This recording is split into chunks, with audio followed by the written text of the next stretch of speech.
Welcome to Conversations and Plugs. My name is Wago, and I'll be your host today. Hi, my name is Clifford Kenyo, and welcome to Conversations and Plugs. And today we are excited to be hosting, I would call her an entrepreneur, CEO and founder of Vivo Fashion, a fashion powerhouse. And she is expanding into Africa and hopefully the world. Yeah. And we are excited to have her here. Wandia Gichuru, welcome to Conversations and Plugs. Thank you. Thank you for having me. Yeah, it's pretty cool to have you here. Yes.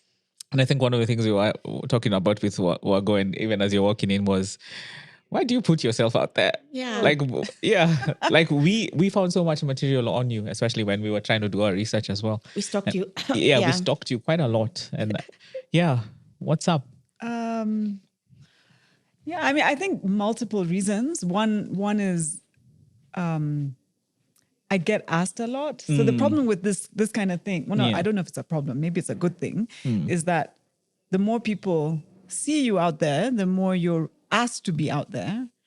And often when I am asked, the first thing I say is, are you sure you want me? Like there's so many other people with amazing stories to tell and just aren't willing to do so. And I think the question is, why aren't they? More than for those who are, that's kind of an obvious answer. But I think what worries me a little bit is why is it so few people want to put their stories out there? Yeah.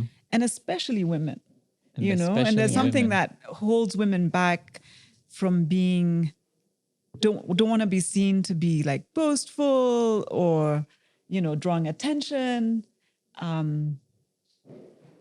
bit shy. Yeah. Yeah. So I'm constantly trying to encourage other people to tell their stories too. But yeah. But why do you feel your story is not? I'm not saying there's anything. I think we have a great story, and I hope. I mean, some of the things over time, what I've realized is I get more joy talking about the bigger picture, and what we're trying to. The way, what we're trying to do as an ecosystem, as an industry, as a country, as a continent, that sort of conversation. But inevitably your story gets weaved into it. I just think it's kind of, it's been told a lot. So I wonder, how much more is there? Although things are constantly changing. I mean, I'm always looking ahead. Yeah. So, I mean, part of the story is where do you want to go? Where are you trying to take this? What do what difference are you trying to make? So that's an evolving story. Yeah. I find it interesting what you said about women. One thing I know is that a lot of women wait to get the right thing, to be perfect. I've not done enough to put myself out there. Do you feel like sometimes even in rooms that are bigger than you, do you just sometimes also feel like I've not done enough to be in this room? Or that has shifted over time? Yeah, I mean, now I'm usually the oldest person in the room. Wow. So age comes with... First, you don't look old and Wandia, not the same sentence. Yeah. But I mean, it does come with a sense of sort of being okay with yourself. And the thing is, your story is always your story. Yeah. So there will never be anyone in the room who knows your story better than you do. And so if that's the conversation, then you're always the right person to have it. But I think a couple of things. Number one, yes, for sure, there is, I think the whole sort of concept of perfectionism is really more of a woman's problem than men. I mean, there's a quite common sort of saying that women will know 80% of a subject and be apologetic for the 20% they don't know, and a man will know 20% and act like he knows 80%. And sometimes we're like, we can't see it. Yeah. So I do think that's a thing, and I don't know that it's bad only if it paralyzes you from going ahead. I think 80% is amazing. If you think your product is 80% of the way there, put it out. And if you need to believe it's better than 20%, then that's a good thing too. I think, we balance the sort of risk approach that our our brothers That's me. often will take. And I think we need both energies in the room. The other side for me is, I'm sure at some point in this conversation, we're going to talk about trauma and about how we bring, all our issues with us to everything. We also, and sometimes it's generational. Yes. And now I think I like to think about the fact that, yes, we may carry generational trauma, but we also carry generational wisdom. Yeah. And so when you're walking into a room, and you're not just walking in as yourself, you're walking in as everyone. A lineage. And everyone who's ever inspired you, who's ever, poured into you. And so it's not just you and your imperfections that are coming into the room. So you kind of ask for that. You just remind yourself let me stand on the shoulders of everything and everyone who's ever been part of my story. Yeah. Yeah. I want to just touch a bit on that. I don't know if both your parents are still alive, but are there parts of your child, the good parts? Let's first touch on the good parts. The good shoulders you stand on in those rooms, and some of the things that you tell yourself as you go stand on their shoulders. So I had a pretty mixed, childhood and upbringing. I don't think it's book worthy necessarily, but it definitely had a lot of dysfunction. So I'm from a mixed race home. My dad, actually, some of the things I love about the story of my parents is that my dad was one of the Kenyans who was fortunate enough to be part of the Tom Mboya airlift into North America in Good the old 60s. days. Yeah. And I mean, what I love about that was, first of all, it was such an incredible time for our country and the sort of optimism and so much whatever. hope. Oh, yeah. Oh, Yeah. man. Ethnicity Yeah. was not an issue. I mean, here you had, a young Luo politician, and more than half of the people who received those scholarships were from different ethnicities and tribes. That didn't seem to be an issue. Almost everyone who was on those airlifts came back and was part of, newly independent Kenya, trying to make a difference. And so when my dad and he ended up in Canada, he met my mother, who's a white Canadian school teacher. And there was no question. He was like, you marry me, we're going back to Africa, there was nothing Going of back like, home. we're staying here to try and hustle over here. And I think there was a romantic sort of element to it. My mom was like, oh my God, I've always, read about Africa, let's go. And this is the 70s, 80s. This was the 60s. This was the 60s. So, I mean, she had never been. Yes. Got on a plane, landed. Oh, That is bravery. British colonial. Yeah, and then my dad, the first day she landed, he took her to his friend's house. The one guy he knew who had also married a Muzungu. I think he was like, hey, let me show her there are others like her. And they just rocked up at this house at like 10 o'clock at night. And the wife, the husband was Kenyan, the wife was British. And she sort of angrily answered the doors, like, who's coming? Who's knocking at 10 o'clock at night? And then she's British. And so she asked my mom, well, would you like to drink some squash? And my mom was like, squash? Like in Canada, squash? In Canada, squash is pumpkin. And my mom said, they make pumpkin into juice? Like what? And they ended up becoming best of friends. Oh, that's pretty cool. Yeah. So the nicest things about my parents' story was how they met and their very, very early days. And then it was sort of downhill after that, unfortunately. My dad became a very heavy drinker, was very absent. I hardly remember anything. Like there was I have no memories of day-to-day stuff that included him, because we'd leave the house before he woke up and he'd come home after we slept. I don't ever remember seeing my parents sitting on the same sofa.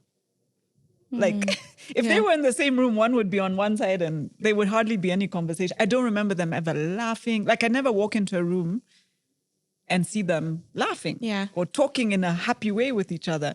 So I still remember going to a friend's house when I was about 15, and we walked into the sitting room and it was a guy, his parents were sitting there and they were talking and they were laughing. And I'm like, what's wrong with these guys? That's so weird. Like, what's wrong with your parents? Yes. And it's only much later that you're like, wow, what I thought was normal actually wasn't normal. Yeah.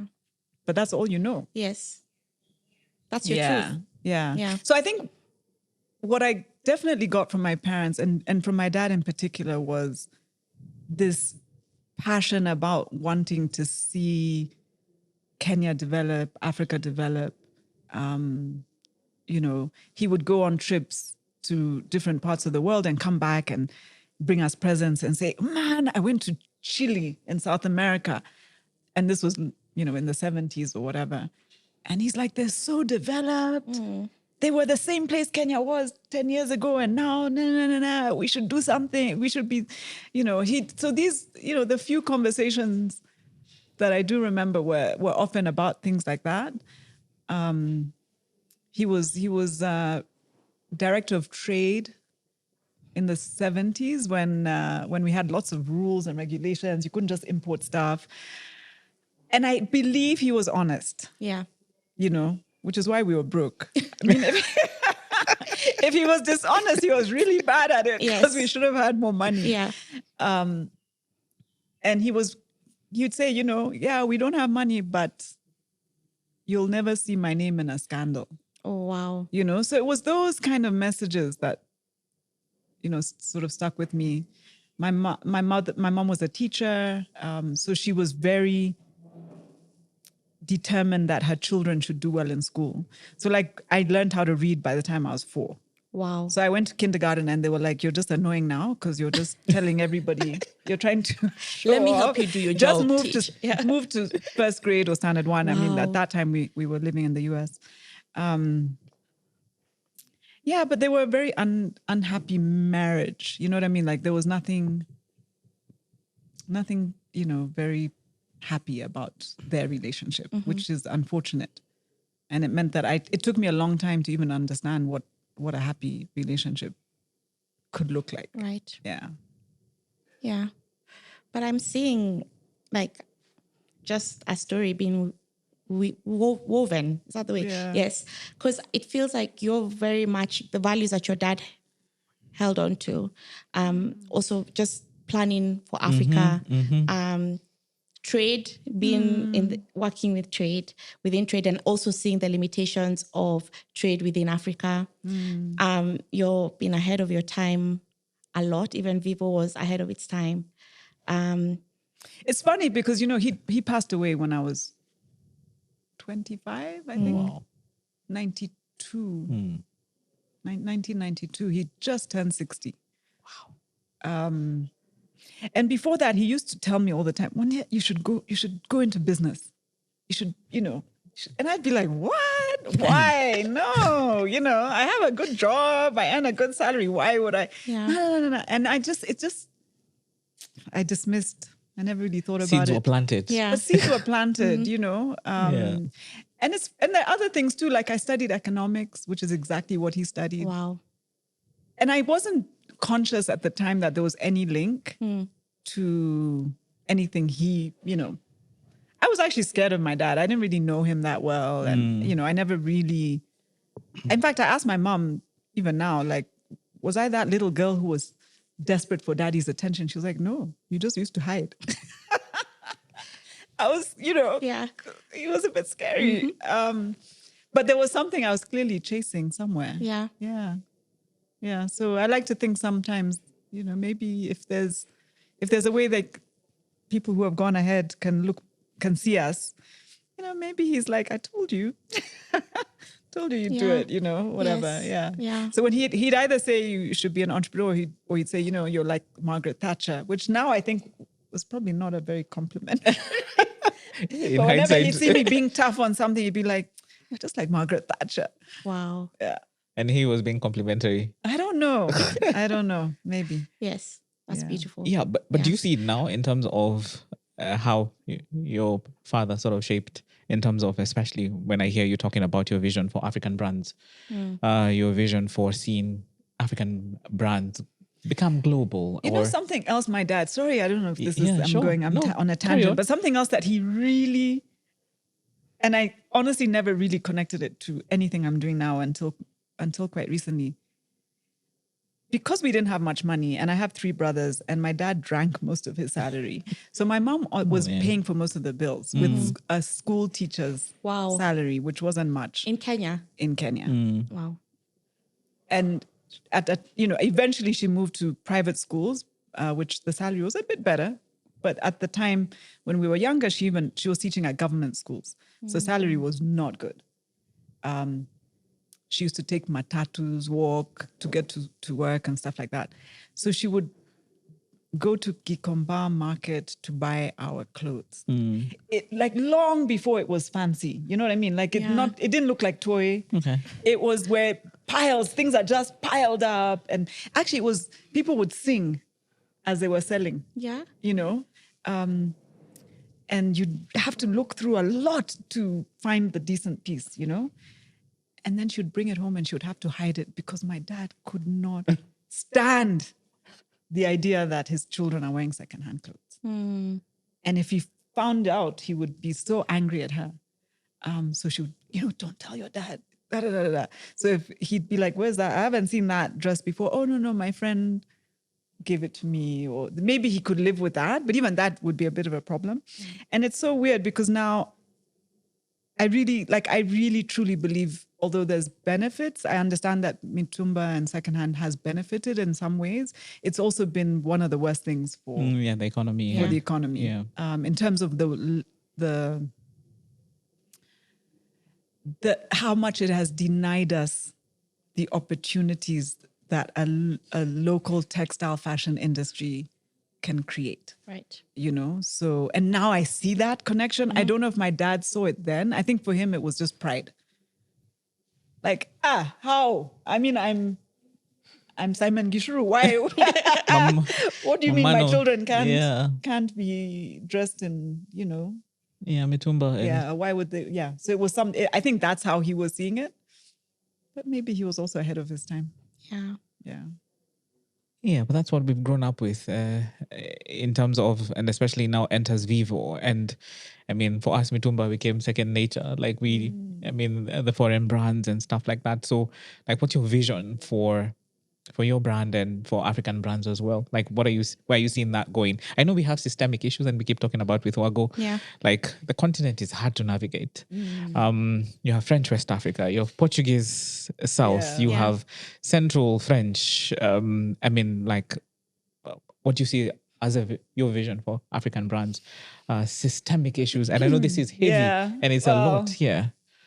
I mean, my vision, Vivo's vision, which kind of are aligned, is number one, we should be dressing ourselves. At least I like that very much. For, maybe not 100%. Yeah. But surely 30%, 40%, 50%.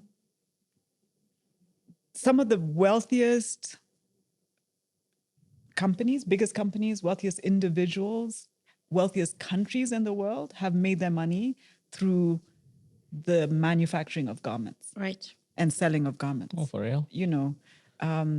It has transformed entire economies, let alone come up as industries and for individuals. So I think as a continent, we just need to be aware. I mean, if we're going to outsource our dressing, let that be a conscious choice. Let it not be this unconscious, people want to throw secondhand at us, and yes, that means we can, get a few nice things for a little bit cheaper. The truth is that 40% of it isn't even sellable. We don't see that because all that stuff never makes it to a toy or whatever. It is piling up in landfills.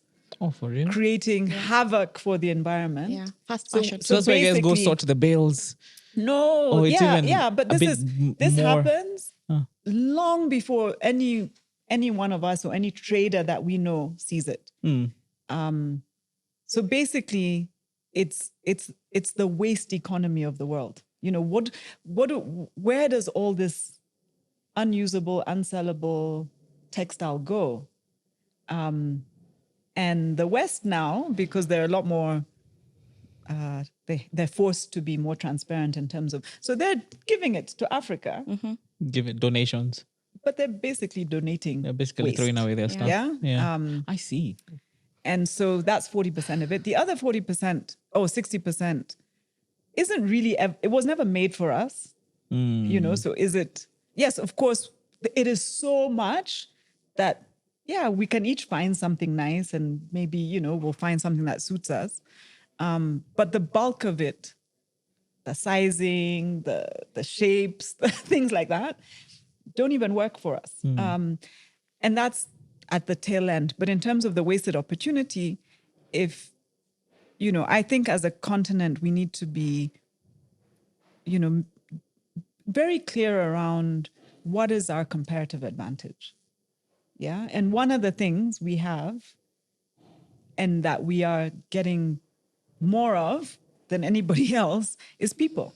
We have a lot of manpower. Yeah. And so looking for industries that are very labor intensive and that, you know, aren't going to be automated tomorrow. So despite all the advances in technology and AI and everything else, even in the most advanced economies, you still need a human to sit behind the machine stitching to stitch. or AI. Yeah. Yeah.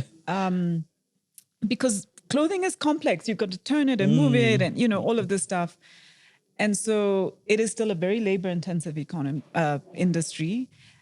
The places in the world that have traditionally been the biggest players are becoming more advanced and therefore more expensive. And so it's not as cheap to make stuff in China. Soon India will not be that cheap either. No. And so even if we just make to dress ourselves, we will be creating millions of jobs. Yeah.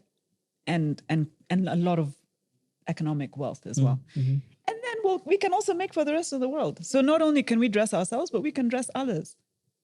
And, you know, if we're going to be dealing with secondhand, let it be our own secondhand. Let it be the stuff we're producing that is in excess or, you know, wealthier people buy and then don't want to wear beyond 2 or 3 times. And yeah, that's fine. But why are we taking other people's? Let's create our own Mitumba. I mean, I like that, but not but. Our systemic issues, which just feel historical. Like, yes, I get the dumping, and especially the picture that you've painted. I'm just like, okay, these guys are throwing waste at us. Yeah. That's interesting. So, what do we need to fix from a systemic perspective? Because I'm just like, is it legislative? Because I think even some of the entrepreneurs, everyone who's sitting here, everyone is just talking about like, I want to expand to the continent, but we have systemic issues like across the continent, within the countries as well. Yeah, I So mean, where are we starting? Yes, there are. I'm sure we could sit here and list all the problems. the many ways Yeah. that it's difficult. Yeah. Right. But I like to look at how to work around those kind of things, and I think there are many ways to work around things that we're not thinking of.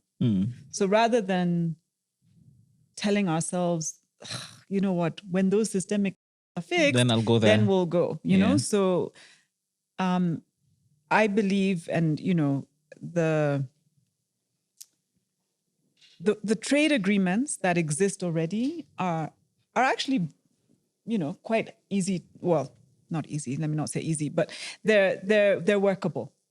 So as Vivo, we've expanded into Uganda, we've expanded into Rwanda. Yeah. We're looking at the Tanzania market. We do not have to pay duty when we ship product from Kenya to any of those countries. And I don't mean we as Vivo, we don't have anything special. Just those are the rules, right? So as long as it's manufactured in Kenya. As long as you meet the origination requirements. 0 duty. You don't have to pay duty. Logistics-wise, there's roads, there's borders that, you know, will facilitate the movement of goods. So I think within East Africa, anyone who says they're not able to expand, I would challenge. Yeah. the bigger problem is, well, not problem, but, Kenya is the biggest economy. So you may go into those countries and find that your business there isn't as big as your business here, or you could be a big player in a small pond, So I think you just have to measure what kind of market, what, your product market fit, and whether that investment is worth the return. I think when we're looking at other regions, and yes, we do hope that one day Africa free trade will be a reality and we'll be able to move stuff around. When it comes to goods and services, you still have to transport them, which is always going to be expensive until there's a massive road network. Shipping things like clothing by air, it's very heavy, it's very expensive. We're looking at a model that says, what if we find production partners in that market? Yeah. We don't have to wait for Africa free trade to do that. Or There's nothing to stop us, designing. We could even design the products here and then work with a factory.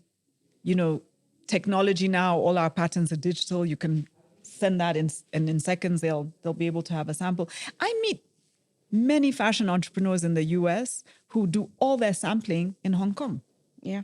And all their production. I mean, they're literally one-man shows. They're sitting there, they have a brand, but design is done here, production is done there, distribution, they have everything sent from wherever it's produced to a warehouse sitting in Las Vegas, and then orders are done online.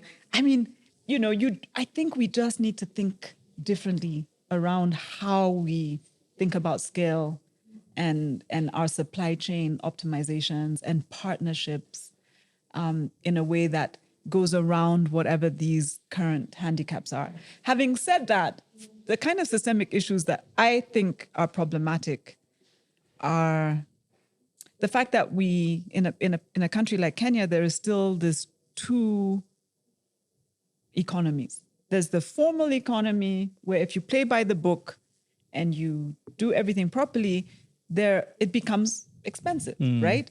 And then there's this whole other economy in which people are bringing things, avoiding taxes, not paying duties, not paying VAT, not doing this, and then selling products. And so the market thinks that's the price. And so, I think that becomes, and it's actually unfair, and to anyone who's trying to do legitimate business. And so I think the pushback we have to give to government is you're saying you're putting in all these rules, these regulations, but then you're allowing so many people to still operate outside of it. And I think just create a level playing field. Like that's all, I think an entrepreneur is asking for, is just allow me to compete in a fair way. Yeah. Okay. Yeah. I'm thinking I want to kind of double click and zoom into Vivo right now and talk about your supply chain and how that has shifted over time. Because I imagine a few years ago, cotton is only becoming something tangible right now I think Tanzania is doing better than Kenya in terms of production of cotton. And then now you have to manufacture it for it to become material. And then I'm now thinking about manufacturing costs, like high power costs. And then now we move now to distribution. And even like when I'm thinking about Vivo scaling, you have to kind of aggregate things. So you have to know that in this store, I need X amount, Y amount. Can we talk a bit about how your supply chain and your value chain has shifted over time and the reasons that has shifted? And we can talk from the beginning of the value chain, supply chain to the end, or we can start at the middle. All right. However, whichever way. I mean, jump in if my description isn't clear. But I think, when I think about fashion and I think about the value chain, it starts right from ideation. Yes. So first of all, you can be a fashion brand and not develop any product. You can literally just be buying other people's products and white labeling, trading. Yeah. Not even white labeling. Vivo did not start with a single product that had a Vivo label on it. No. That didn't happen for 2 years. So all we did was created a storefront and called it Vivo. And every single product inside either had no label or had somebody else's label. And that is so interesting. Like, okay. Yeah. And what we did was we would select products based on what we wanted the brand to be known for. So I think it's important to know whatever industry, whatever space you're in, what is it you want to be known for? And we wanted to be known for very comfortable, sort of easy fit kind of clothing. And that was because half of what we were offering was fitness. And so we wanted clothing that didn't move too far. So we were picking things with really stretchy fabrics. That's Vivo activewear. That's why we called it activewear. In the beginning, it was only going to be fitness and dance. And then we needed to pay bills. So that model was going to be online only. Mm-hmm. And then people weren't ready to just buy online. They wanted to touch, feel, try on. So then we said we have to open a store. So that's a pivot number one. Mm-hmm. And when that happened, we were like, oh shit, now we have to pay rent. We have to sign a contract. We have to hire people. We have to, get machinery and equipment. And okay, what if not enough people want fitness? So let's do clothing as well. But we needed it to not seem too far away. So then we brought stretchy clothing. Because we brought stretchy clothing, it fit people better. Yes, especially curvy women. Yeah, and then we realized, you mean people struggle to find clothes that fit them? They're busy snapping their fingers. Yes, we are joined with some curvy ladies on set. So pivot number 2 was, wow, it's clothing that people need. Like we never thought there was a lack of clothing because there's so much clothing out there. Yes. But there was a lack of clothing that worked for everybody, right? And in particular, unique body shapes and sizes. When I say unique, I don't mean unique to us, but unique for global fashion brands, right? Yeah. So that's not who they're designing for. And most of the secondhand stuff and imported stuff that comes here is not designed for an African body shape and size to begin with. So, like I have a Chinese size. XXL. And I'm just, got it. Yeah, so that was aha moment 1 or 2, whichever way you want to look at it, which is that there is a gap in the clothing space.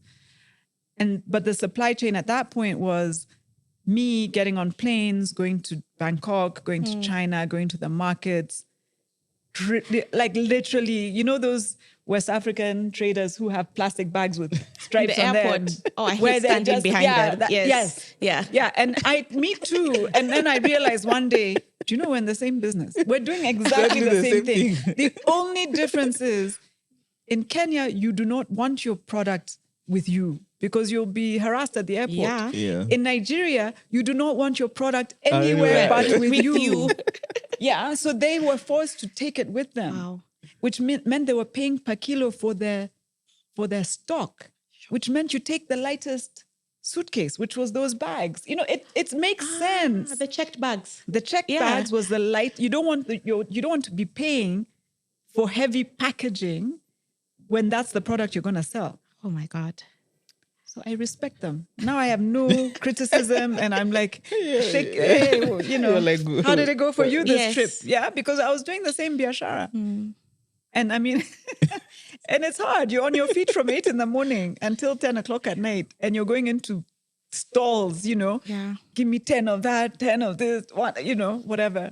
And I did this like maybe 7 or 8 times a year. And which year was this? When the first 2 years? 2011 to 2013. Okay. And it continued, by the way. I continued doing that at least until 2016, 2017. So, but in 2013, we decided, because the Bangkok stuff was still very small sizes. So we were still struggling. So we got the product right, but we didn't have the range of sizes. Yeah. And we didn't have the colors that we wanted. Yeah. Because, dark skin can wear very nice, bright, beautiful colors. I'm also wearing Vivo today. And, lighter skin doesn't do as well, right? Yeah. So we wanted this wider range of colors. And so that was when the big pivot came, which is that we would attempt to make locally. And, first, actually, we didn't want to make locally. We just wanted it made for us. We wanted to find a factory that could make for us. Mm-hmm. But then they start telling you minimum order sizes, MOQ. You learn what that is. And it was like 1,000 pieces. Yeah. Or 5,000 or 10,000. And you're like, whoa. Where's the money? No. And then that thing doesn't move, and then we'll be stuck with it. Yeah. We need 100 max. Or I think at that point it was even 30 or 40. So a friend of mine, who I'm still very good friends with, Sally Carago, who owns Mackensal and Sally Carago Fashion. I was traveling to go on a buying trip, and she was looking for fabric. And she said, I'm coming with you. And then she was like, why don't you start making yourself? And I'm like, but where would I start? I know nothing. I didn't study fashion. I know nothing about manufacturing that. She was like, it's okay. We'll figure it out. She's like, just come with me to the market, the fabric market in China, just so you see. I got there and I bought more than her.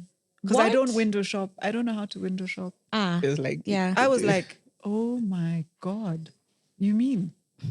It's crazy. Like anyone in fashion who ever gets a chance, just go to those China fashion, and is it like a whole city, or is it like just a district of fabric places? I'm sure there are cities. Yeah. I went to like the equivalent of Westlands. Okay. But it is Westlands, so it's like buildings, Sarit Center times 10. Sure. Many of the them skill is full of fabric shops, one after the other, like you can't finish. Even if you're there for a month, I don't think you can visit all of them. And it's overwhelming, but it's so wild, you know what I mean? And I didn't realize I had this creative sort of hunger, because I was looking at these fabrics, I'm like, oh my God, but I could make pants and a dress and a top and so I bought like, I don't know, maybe 100 rolls or 200 rolls or whatever it was at the time. And it was being put into a container and it was going to get to Kenya in 4 weeks. And then I had to figure out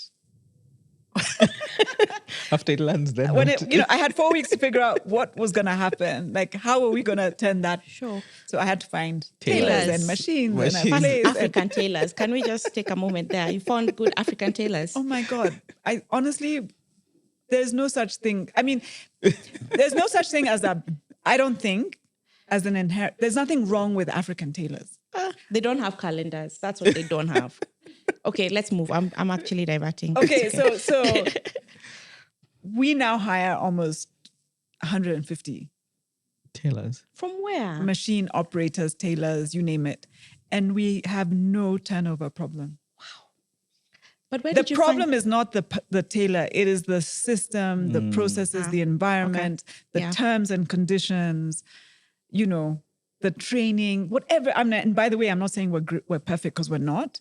But if we want to hire a tailor tomorrow, and by the way, this is not anyone who wants to hire a tailor tomorrow, you will have 100 people lining up outside your door, and it's up to you how you pick and choose and how you treat that person. That's fantastic news. Yeah, okay. There is no shortage of people willing to work. And willing to, and actually with skills, and even those without are willing to learn. Yeah. So that's not the issue. We can come back to that. But back to the supply chain. So the supply chain used to be, and just to finish quickly the story of Made in Kenya, when I started asking around, like, okay, guys, we've decided we're going to start making locally. They were like, Vitenge. Don't even bother. But tailors are a nightmare. Kenyans don't want made in Kenya. Yeah. Nobody's, it's going to destroy your business.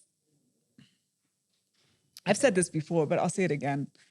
If you really believe something, or if you've already spent the money and now you have no choice, and people aren't giving you the answers you want, keep asking. Yeah. Find other people to ask until you find someone who shows you how your dream can work. And yes, they may not say, oh my God, you're brilliant, of course it's going to work. They might say, okay, you really want this to work? Here's what you need. And you need to find someone who can have that conversation with you. Because the naysayers love you. They're actually not hating. They're trying to protect you.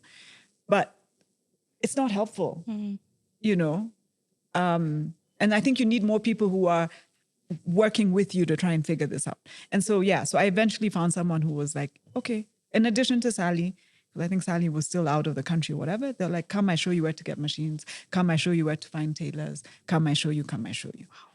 And that's how we started. And because I'd been told by so many people, no one likes Made in Kenya, we didn't put a sign that said Made in Kenya. We just put it into the shops quietly and waited to see. Would someone notice? Would the product sell? Would people return them?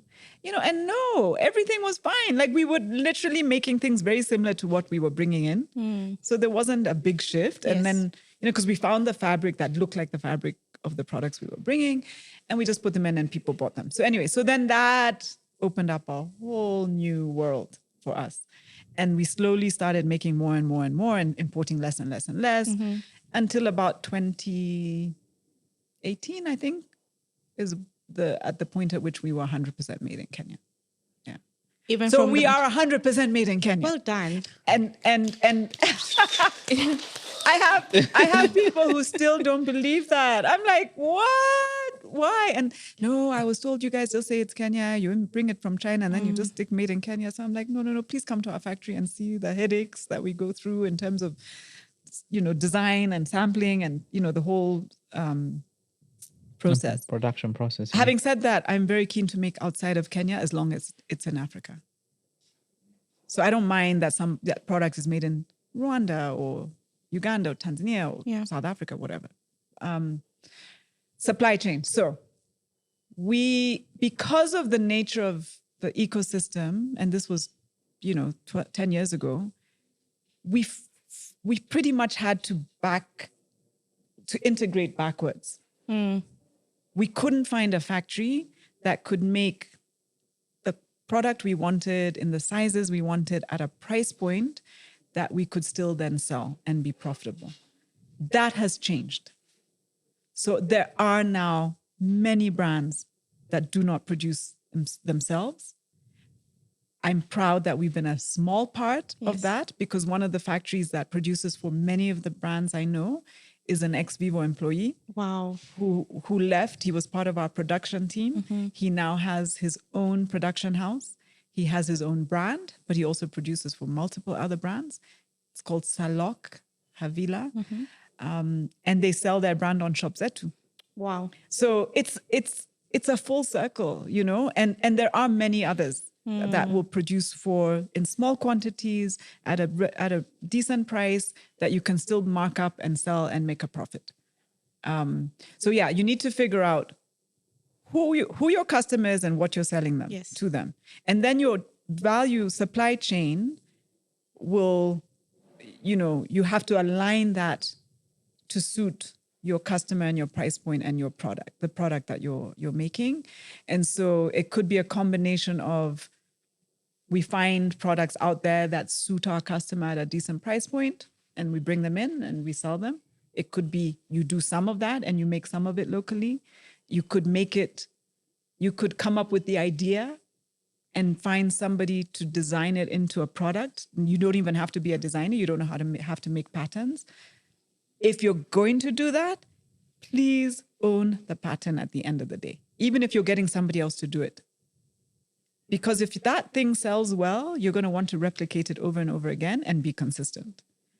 And so if you don't own the pattern, it's like you don't have the formula. Yes. It's like someone's baking your cake, but you don't know the recipe. Yeah. So you need the pattern, right? Yeah. So even if you're paying somebody, get the pattern, literally a cutout piece of paper or whatever, and then you can replicate that. You then have to decide where you're bringing, how you're sourcing fabrics. Is the manufacturer supplying it for you? Are you owning the fabric? Like, are you buying it and then giving it to the factory to make? Which I would say is another thing I would recommend, because some of the uniqueness will be in the fabric you use. Right. And if everybody's using the same fabrics, which is one of the challenges we have in Kenya, is that there isn't enough easily accessible on the market. And so many people are using the same fabric. It's very hard to make your product very unique if your fabric is exactly the same. Yeah. It's like use these same ingredients, but make the taste different. Yeah. It's a bit hard to do. It's not impossible, but it's hard. Is it Steph who knits with American wool, which is different from the local wool as well? So Yeah. So there could be some element. I mean, you could find a fabric supplier that nobody else knows about, So that way, or you could look at fabric that isn't being used in fashion in the same way. I mean, I saw something the other day where someone had taken Masai blanket and then turned that into, outerwear that in a way that it's not just your regular hoodie, but in something else, that was quite unique. So there are many ways to add creativity to what's there, but I do think fabric can add a uniqueness to your offering. Right. So you either, you want to be able to decide where you're getting your fabric from, and then your distribution as well, which is also part of your supply chain, can be in multiple ways. It can be direct to consumer. So in other words, you could have your own shop. Yeah. You could have your own website. Right. Your own Instagram page, your own direct customer database. Yeah. Very, very important to keep that information on your customer close to you, and keep it in a format that you're able to really take advantage of. So make sure you have, as much as possible with your customers' consent, you have a way to contact them. So you can let them know when you have new offerings, when you have new products, when you have sales going on, all of that stuff. So, I'm still amazed at the amount of entrepreneurs I meet who haven't organized their customer database in a way that they can use and access. You and me both. Yeah. So I think that's really important. And I think even if you sell through others, it is always good to have some direct to consumer. Yes. Even if it's not permanent. So for example, you could be a brand that supplies a multi-brand store, right? So you could sell your product at somebody else's shop. So you don't have direct access to the customer. You don't really know who's buying it. But, 2-3 times a year, you could do a pop-up. And when you do that pop-up, don't just think of sales, think of customer acquisition, think of it as a way to get customers' details, to get direct feedback, see what people like and don't like about your product, ask a lot of questions. So I do think the direct to consumer, and that's where the margins are going to be better, but you have to pay to acquire your customer base. So there's always a cost benefit to that. And then you could sell, like I said, through others in physical stores. You could sell through marketplaces. Franchising?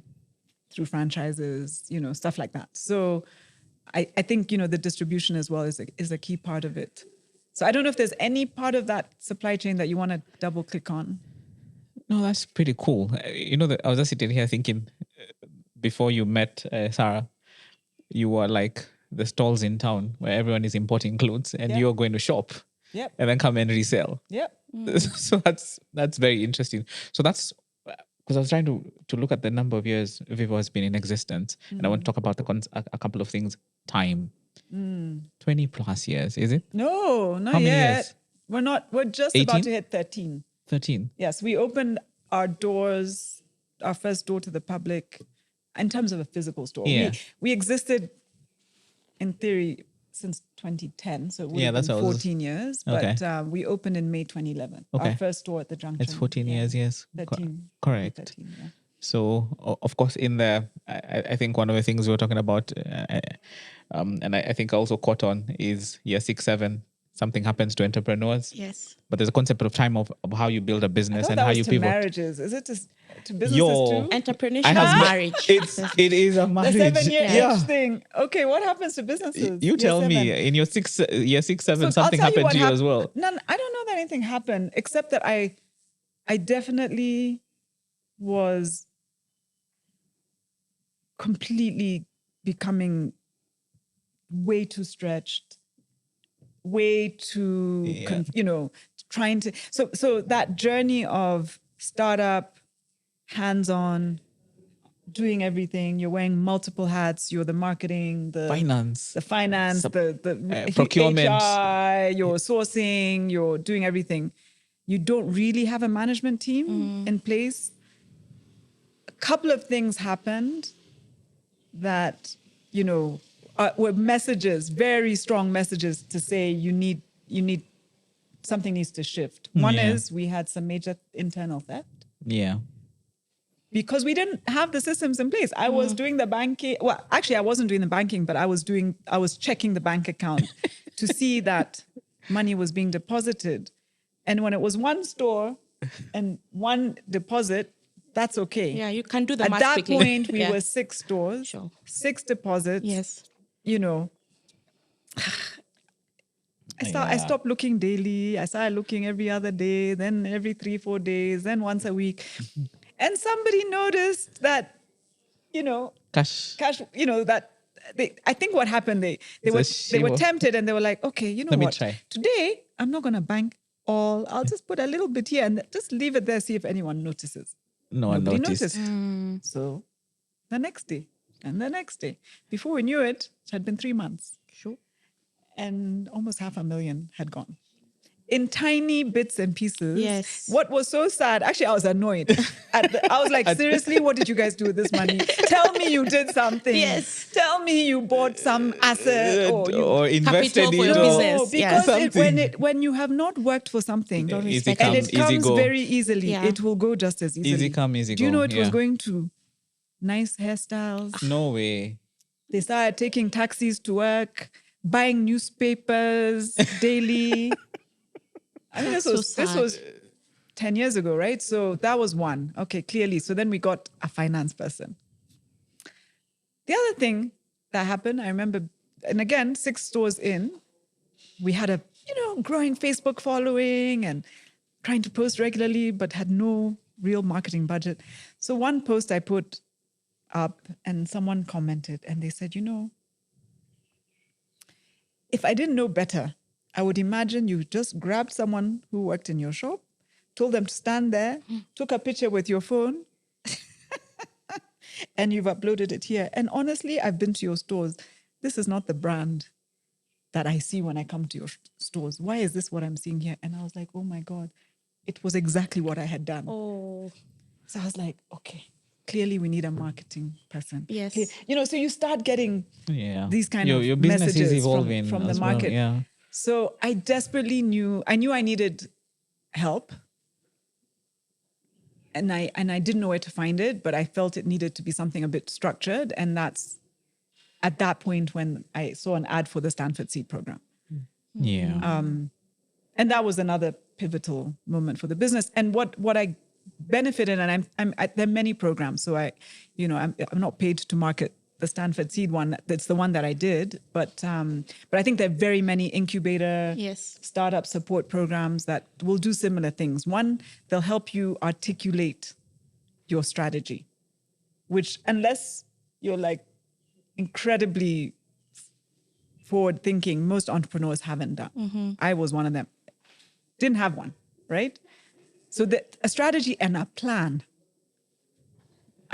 that's based on the strategy and is, structured in a way that you can actually, it's tangible. We've looked at our business, our goals and ambitions, our market size, our current setup, our strengths and weaknesses, and therefore we have a sense of where we're trying to go, how we think we can get there, what it's going to take in terms of people and structures and resources and, a path. And I did that program in 2016. So the plan we wrote was from 2017 to 2023. Yeah. Do you know that we actually hit 80%, I would say 85% of everything we had written in 2017. Congratulations. Despite COVID. Despite COVID. And what are those milestones like? What are the big ones that stand out? Become regional. Get to a very ambitious revenue target. Yeah. We wanted to get to 1 billion shilling revenue. We got to 900 million. That is fantastic. Well done. Wow. We wanted to get to 30 stores. We got to 25. 22. Wow. So not quite 30, but 80% of the way there. Mm. We wanted to be made in 100% made in Kenya. Now we have an Africa agenda, but we got there. We had looked at the kind of organizational sort of culture and team. We wanted to be a good employer. We wanted to introduce certain benefits, like have everybody on comprehensive health insurance. We managed to do that. There are a few things we still haven't done. Like we're not like pension. We don't have a pension scheme or whatever. But like I said, despite, and we had a real hiccup in 2020, like the rest of the world, that threw us off. So I think without COVID, we would have probably exceeded even some of those targets. And I'm not saying the plan is magical. It's like, I think of it like when you get into an Uber, you say where you are and where you're trying to go. And then Uber tries to figure out the route that, based on the traffic. So today it might be this and tomorrow it might be that. And so you've got to constantly refresh and see, well, what are the bottlenecks we're facing right now? And does that plan? So if you thought you were going to get there via that expressway, now there's construction and that expressway doesn't exist. So you've got to figure out another way, but you still know where you're going. Right. And that's what it did for not just me, but for the team. The other thing it did is it helped us think about governance. And so very, quickly we realized, you mean a board is a board? Like a board has a real function. And this is an advisory board. Yeah, no, it was actually a proper, we put in place a proper board with directors, that had to commit. and I brought on men. It wasn't even conscious. Actually, what I wanted was people who had expertise in spaces that I didn't feel we knew enough. Yeah. So someone who had raised capital, someone who had, a tech business, someone who had grown a retail business, for longer and far bigger than we were at the time. And they just happened to be men. I wasn't really thinking about it, but I was, happy. I was just happy that they were willing to join the board. Yeah. But what that did, the energy, and that's why I'm saying, for me, this yin yang of female, male, and I feel it's very important that you bring both to the table, because, for the first time ever, before that, the board conversations were, here's what we've done. Yay, well done. Oh my God, that's so cool. You've done great, I mean, and I don't mean it to say it badly, but it was very encouraging, supportive. But no one ever said, what are you talking about? No. Go back and rethink that. You can do 5 times more. Until you got a board. Yeah. And not just you can go do more, but we'll help you figure that out. Because I'm like, what do you mean? We had only ever opened 1 store a year. And then they were like, no, next year you need to open 5. How? Accountability, push. Yeah, that kind of pushing. And, the first time someone tells you that, and by the way, now that I've experienced it, if I mentor someone, I'm trying to do the same thing. So it doesn't mean that a woman can't do it. But if you've never heard it, you've never experienced it, you've never sat across the table from someone who you don't know what it's like, when you first hear it, you're like, okay, that's not even, that's nonsense. Yeah. And then you're like, actually, let's go for it. What if it's possible? Yeah. And then you start to get excited at the idea of it being possible. Yeah. And then you start to, start attracting conversations and people and energy that you feel pushed in that direction. Yeah. Do you know what I mean? Yes. At least that's my experience. That doesn't mean it will all work and that you'll get, but when people talk about that whole kind of, what is it called? The power of attraction? What's it called? It's that one. The law of attraction. The law of attraction, all of that. I think it starts with a belief. Like that's where it starts. It doesn't start with just a statement. No. You can stand in the mirror and say, I'm the best. But if you don't believe it, you're not going to attract, So I think the belief, but you can only believe something that you've seen or you've imagined. And, so you need the conversation that's going to make you broaden your imagination and dream of something. I'm such a believer in dreaming of something. I mean, and then, yes, it needs to be, maybe the big dream is so big that you can't even imagine it today, but you can sort of say, you know what? But if we, sort of brought that down to something that's still scary, but it's maybe 1 or 2 years away or 3 years away. Yeah. It starts a momentum. Yeah. Sounds like Noah's Ark, what we were saying yesterday. You build it and the animals will come. Then they'll come. Yeah. Dor, how much time do you have? Are we done? Time is up. We need 10 more minutes. Oh no, Perfect. we're just getting I'm started. like, we were just getting warmed up. Just getting started. Oh, man. Okay. Absolutely. She needs to come back for sure. I'm just feeling like there's a lot. There's so much. Like, there's so much. I'm just like, okay, the writing of, and I agree with you in terms of, I'm just looking at the evolution of your business, the different pivots. You decide to get a board, you get to Stanford seed, and there are many incubators, and you're privileged as well. And I think I remember you saying that sometimes there's a story that doesn't get told in terms of you're privileged, or I got lucky here. Right. And sometimes people see Vivo, but there's a whole story in terms of actually, one, I was in the arena, actually putting in the work. I've written my business plans because it got to a point where I needed to. From a governance perspective, I needed to bring people on because I'm not all knowing. I need to put a board on, and that's the natural evolution of a business as well. One of the things we keep talking about, and even for this podcast, by the way, I think one of the things we did was we went and called our friends and were like, guys, I have an idea. This is the vision. I don't believe in going alone. And one of the things I've heard you talk about is, look at the people who helped you as well. Do you feel, or when I look at some communities helping each other, and I feel that's one thing we really don't do well in terms of sharing knowledge, in terms of incubators. A lot of these programs are expensive, even for our local entrepreneurs as well. They're out of reach in terms of even the ask as well.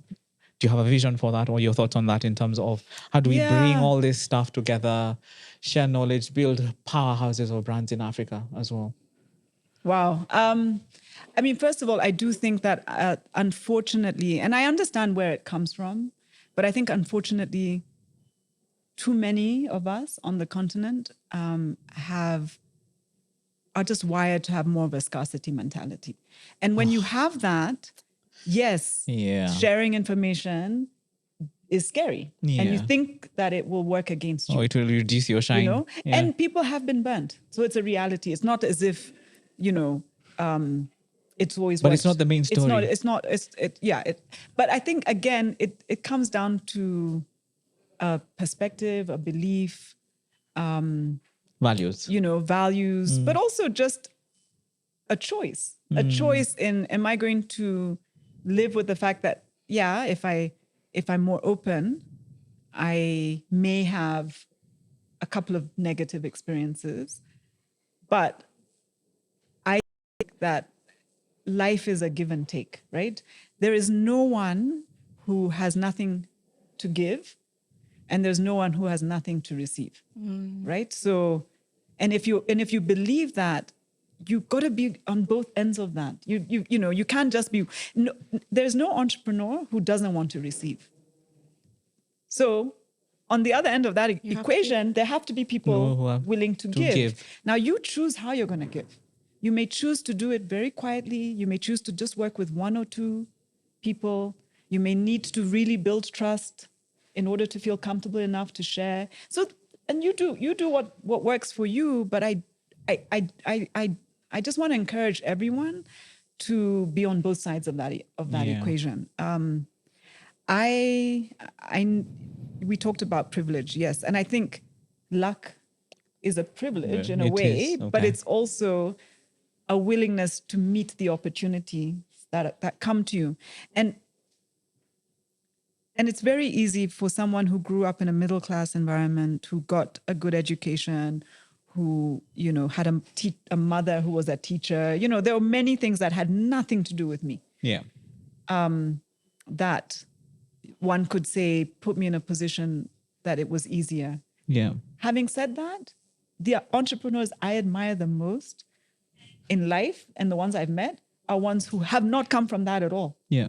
Like the hardest workers, the biggest hustlers are ones who are killing it, despite the fact that they didn't have any of that privilege. So I don't think your background is a determination of your future.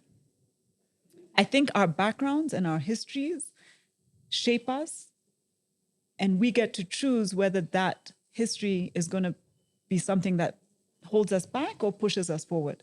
And you know, I've seen it in real life. I've seen the most privileged people do fuck all with their lives. Yeah. Do you know what I mean? Got you. And so there's nothing that's guaranteed. And no one owes you anything. You know, and it's attitude. I mean, you know, yesterday I went to an event in town, and I didn't think I'd get parking, so I took an Uber. And I'm just going to share this story just because for me it was just it was an incredible experience, right? So number one, I get into the Uber, and first thing I notice is he has perfect scoring. So he has a 5, you know. And Uber guys mostly have a 4 point something. And I don't know about most people, but I would rarely rate someone badly unless they've really annoyed me. Yeah. You know what I mean? So yeah, it's a rating. You just give them what they want. But to get perfect scoring means you've never had less than a 5. And he was also a bit more mature, and he was very polite. And as soon as I got into the car, he, you know, greeted me really nicely. And I looked at him and I was like, wow, so I see you have a perfect scoring. You also look a little more mature than most Uber drivers. What's your story? And he said, you know, I've been driving Ubers for 6 years. I used to run my own business. He's 57. I ran a construction business. I employed over 20 people. I was doing very well, but I got into government contracts and I did not get paid for years, but I kept being promised. So I kept going more into debt in order to deliver on the contracts until, you know, I went bankrupt. They came for everything. Everything I owned, everything I had worked for was taken away from me. Gosh. And I spent 2 years at home, depressed, fighting with my wife because she'd go out there trying to make money and I'd sit all day doing nothing. And then she'd come home and say, what have you done?